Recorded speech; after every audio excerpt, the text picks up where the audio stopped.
First ever factory outlet Mukunda jewellery అన్ని బ్రాంచ్లలో Christmas and new year సందర్భంగా ఎన్నో ఆఫర్లు. త్వరలో జూబ్లీ హిల్స్ బ్రాంచ్ ప్రారంభం. కూటమి ప్రభుత్వం ఏపీలో అధికారంలోకి వచ్చాక చాలా మంది వైసీపీ నేతలకు చుక్కలు కనిపించాయి.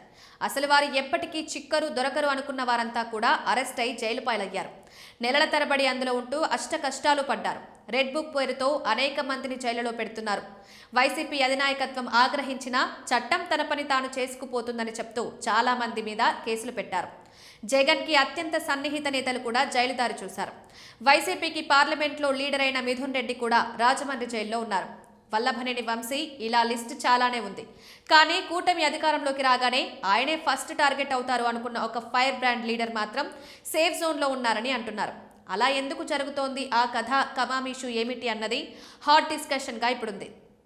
గోదావరి జిల్లాలలో వైసీపీలో ద్వారంపూడి చంద్రశేఖర్ రెడ్డి ఎంత ప్రముఖ నేత అన్నది అందరికీ తెలిసిందే. ఆయన కాంగ్రెస్ నుంచి వైసీపీలోకి వచ్చారు. ఎమ్మెల్యేగా గెలిచి కీలకంగా మారారు. గోదావరి రాజకీయాన్ని వైసీపీ అధికారంలో ఉన్నప్పుడు ఒంటి చేత్తో శాసించిన ఆయన డైరెక్ట్గా పవన్తోనే ఢీకొట్టారు. గోదావరి జిల్లాలలో పవన్ వారాహి యాత్ర జరిగితే ఆయన స్పీచ్ అయిపోయిన వెంటనే ప్రెస్ మీట్ పెట్టి మరీ కౌంటర్ ఇచ్చిన డేరింగ్ లీడర్గా ద్వారంపూడిని అంతా చెప్పుకున్నారు.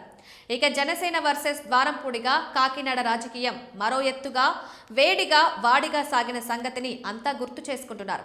అయితే ద్వారంపూడి విషయంలో కూటమి ఇప్పటిదాకా ఏ విధంగానూ యాక్షన్లోకి దిగకపోవడం మీద కూటమి పార్టీల్లోనే చర్చ సాగుతోందట. ద్వారంపూడి మీద కూటమి నుంచి పదునైన విమర్శలే వచ్చాయి. అక్రమంగా రేషన్ బియ్యం ఏపీ నుంచి అనేక దేశాలకు తరలిస్తూ భారీ వ్యాపారం చేస్తున్నారని కూడా కూటమి నేతలు ఎన్నో సందర్భాల్లో చెప్పుకొచ్చారంటున్నారు.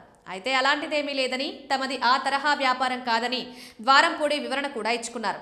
అది వేరే విషయం. కానీ అక్రమంగా తరలిపోతున్న రేషన్ బియ్యం మీద కూటమి ప్రభుత్వం యాక్షన్ తీసుకుంటుందని దర్యాప్తు దశలో ఉందని అప్పట్లో చెప్తూ వచ్చారు. కానీ ఇప్పుడైతే అసలు ఆ ఊసే లేదంటున్నారు. అయితే రాజకీయంగా ఎంతో వ్యూహం కలిగిన చతురుడిగా పేరున్న ద్వారంపూడి ప్రస్తుతం ఫుల్ సైలెంట్ మోడ్లో ఉంటున్నారని అంటున్నారు. వైసీపీ తరపున ఆయన యాక్టివిటీ కూడా పెద్దగా ఉండడం లేదని గుర్తు చేస్తున్నారు.